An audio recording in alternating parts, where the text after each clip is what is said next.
So this is going to be kind of a continuation of my alcohol, a human right, drinking on the job, and a human right video. Uh, I'm going to be talking about. I want to see the subject of like uh, a society's staple drug and how it affects culture. So, as you know, we all know people have staple foods, normally like a grain that is very easy to grow. Um, and so most societies also, just due to um, geography, are going to have a staple drug. So it's not practical to grow all drugs or to have access to all drugs everywhere. Like, for example, psilocybin containing mushrooms only grow in some parts of the world, or you're not going to have access to alcohol if you live in a desert society where growing grain is very difficult, or perhaps in the Muslim world, for example, no one drinks alcohol. Well, very few people drink alcohol, so that you're not gonna. If there's religious reasons, cultural reasons like that, um, there's a whole variety of mostly geographical and cultural sometimes reasons for which drugs spring up in various societies. And I don't want to put too much emphasis on it because this is all conjecture. I know the psychedelic guy, the epic man, what's his name? Terence McKenna. Terence McKenna is very into this idea that like whichever drugs very much change culture in a huge way. I think he overstates it a lot, like he does with a lot of things. I think he just reads a bit too much into stuff. That's just Terence McKenna for you, though. But I think it's kind of ridiculous to say that it has absolutely no impact. In fact, I think it is fair to say that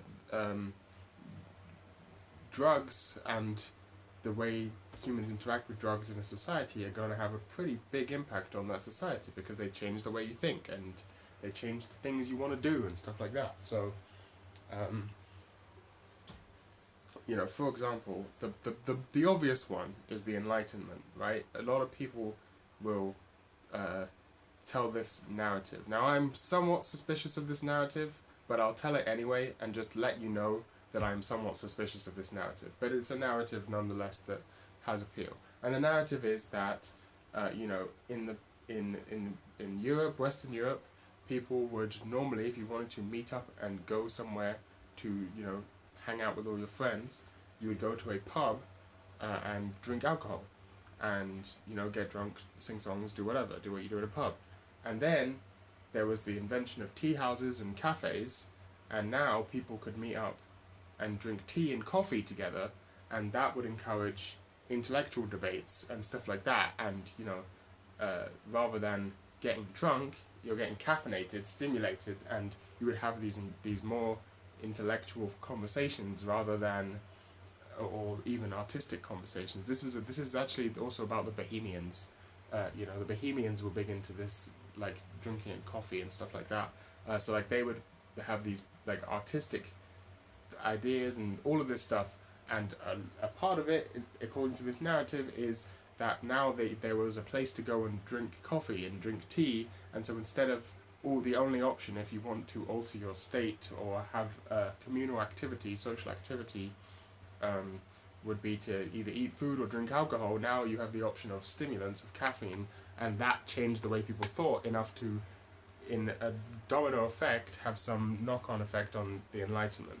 Now, you can also see this in other cultures which have other drugs that are prioritized. So, for example, take there are many cultures in the Amazon whose main drugs are tobacco and some sort of psychedelic. Oftentimes, there's all types of different psychedelics down there, but some type of psychedelic, and they often live in societies that are based on beliefs which were come to by shamans who would ingest these psychedelics. So their entire belief system was structured on the revelations that came to people through ingestion of DMT. Now it's a feedback loop because what you see when you're on psychedelics is obviously going to be influenced by the ideology you go into it with. So it's a feedback loop, but I think we can see that a lot of these religions and cultures of Native American Amazonian people who have a long history of psychedelic use, they share a lot of very common features in terms of their mythology and stuff like that. So that's pretty interesting. And they also share a lot of common features in terms of their lifestyle, in terms of the way they live.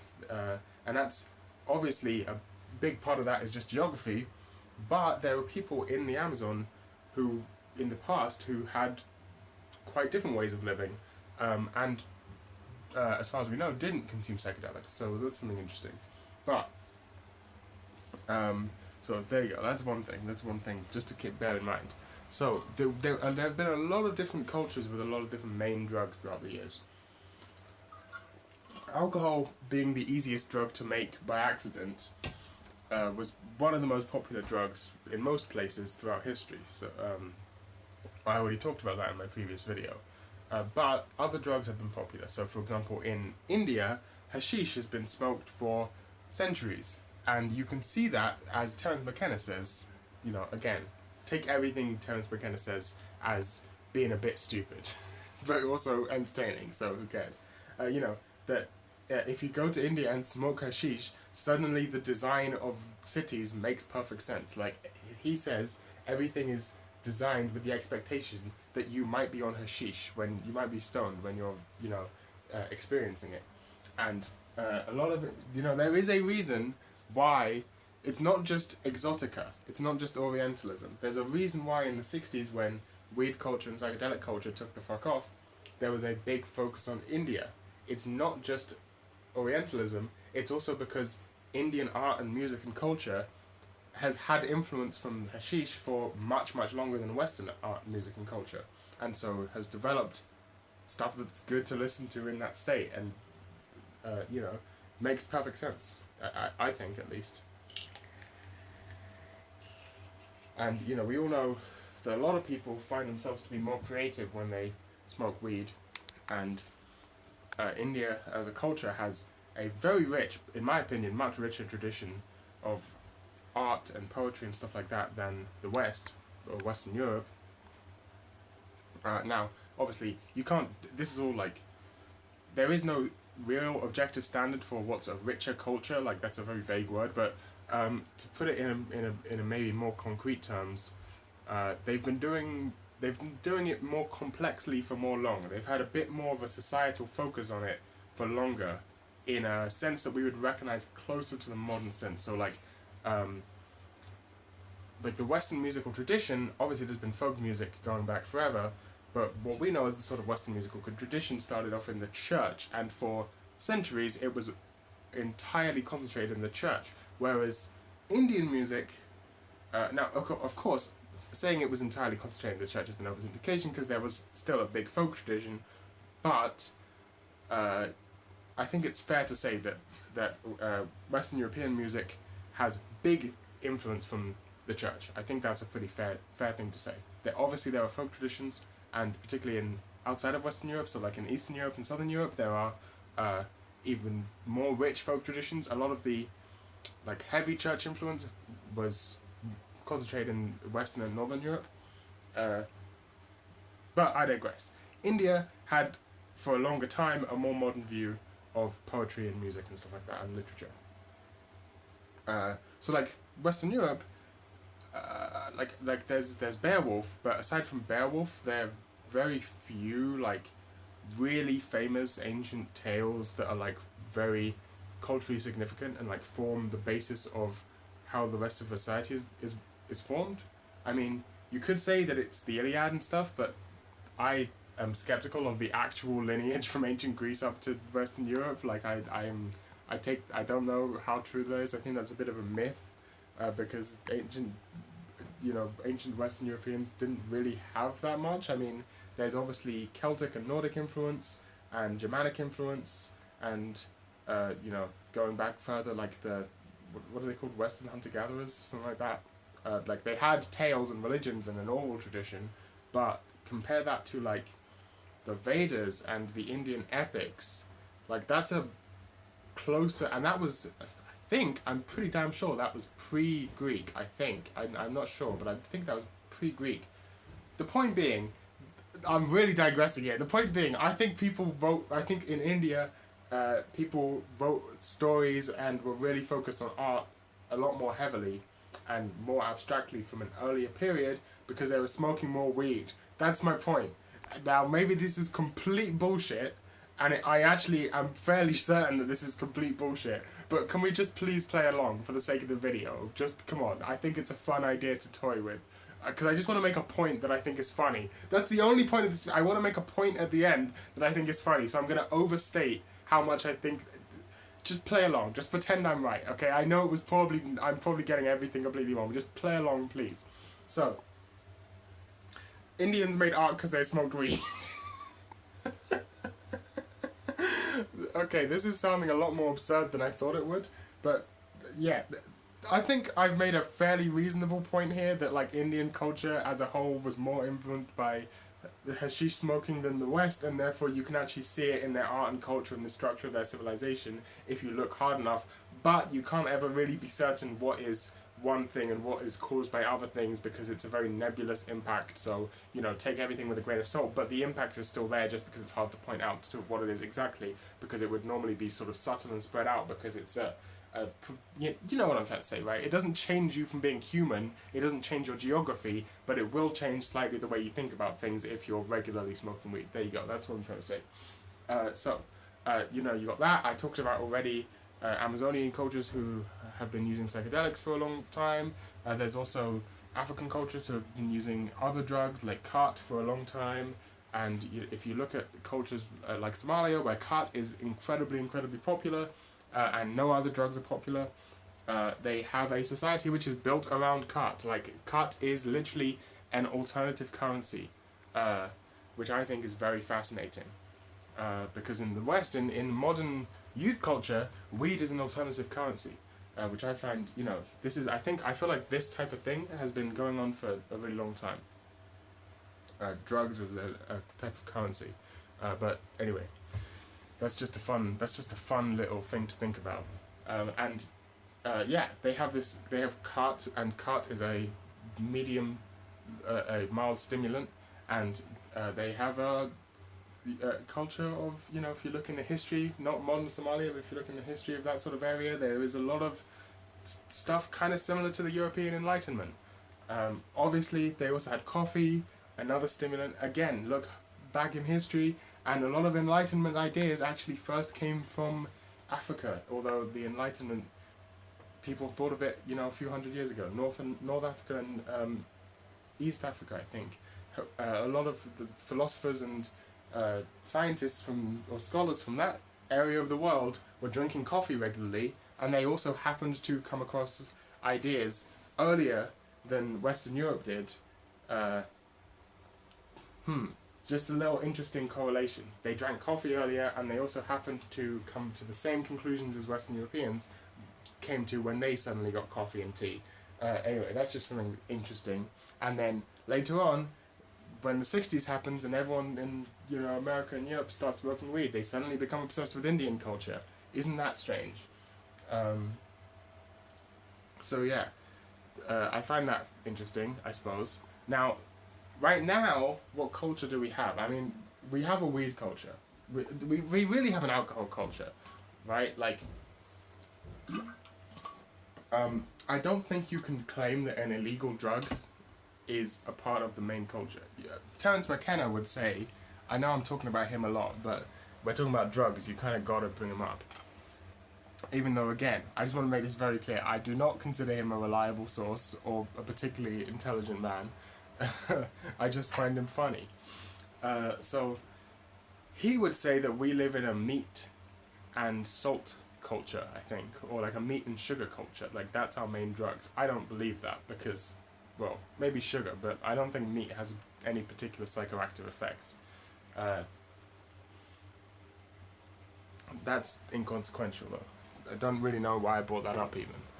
My point being, now we're 14 minutes in, I can say the funny thing. So the point being, as soon as people started consuming, you know, people in the past were consuming alcohol, they didn't know what the fuck was going on, they couldn't read or write, they were just, you know, getting drunk with their friends, they didn't have these high-level intellectual Enlightenment style ideas, then suddenly tea and coffee comes along, and suddenly everything, the Enlightenment happens. And the Enlightenment, as we all know, was the biggest disaster in human history. Everyone hates the Enlightenment. We on the No Thank You channel hate the Enlightenment. We hate it. It was terrible, it was full of retards and idiots, and you had modernism, and it was stupid. And then they did postmodernism a little while later, and that was also relatively stupid, but slightly less stupid. It was kind of like, fuck, we kind of did some stupid shit, but not so much like, you know, it was more of a reaction. Postmodernism literally has post in the name. It is nominally a reaction to modernism. Now, I don't know if that was caused by any drugs, but whatever, it doesn't matter.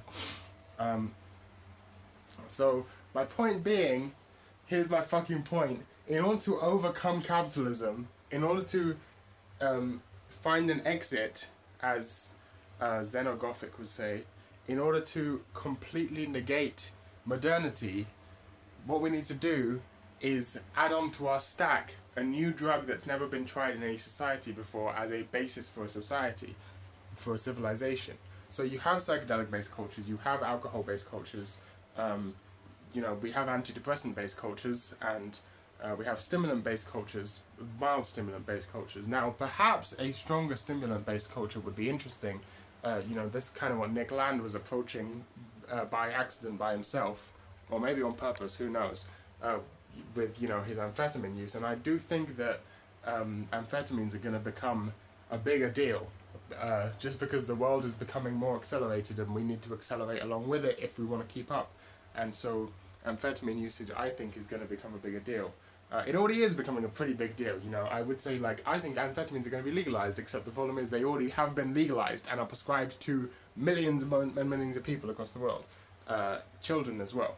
So, you know, those people are going to be much better adapted to living in a more accelerated society.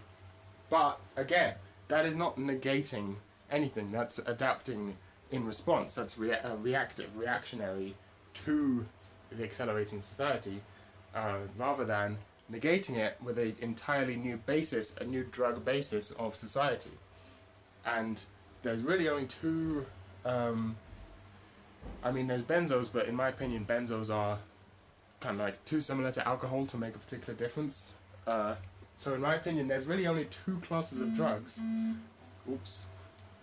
There's only two classes of drugs that haven't been tried as a basis for society, and those are deliriants and dissociatives. As far as I'm aware, please tell me I'm wrong in the comments, but as far as I'm aware, there are no naturally occurring, like biologically created, sorry about that, sorry about the buzzing. I never get any messages, and as soon as I go and record, I get messages. As far as I know, there are no natural biologically occurring dissociatives in the wild. There are natural biologically occurring deliriants in the wild, and actually there are deliriant cultures in the world, because a lot of shamanistic traditions don't, like, for example, in native Australians, indigenous Australians, they had a very strong shamanistic tradition, and I think there's like a one psychedelic plant in all of Australia. They had basically no psychedelics. What they would do is they would induce delirium through starvation or like fasting and water, like having no water and having no sleep and stuff like that, in order to induce delirium. And so really we've had a sort of a delirium type culture. There's also cultures, shamanistic cultures, which use datura, which obviously is a deliriant. So maybe a deliriant based culture would be interesting, but I don't think it's coming anytime soon, especially because the nature of deliriants, most people, it would be kind of sick. I saw a thread once on 420chan, like theorizing what if the world was replaced with, like, what if the position of alcohol in the world was replaced with Benadryl.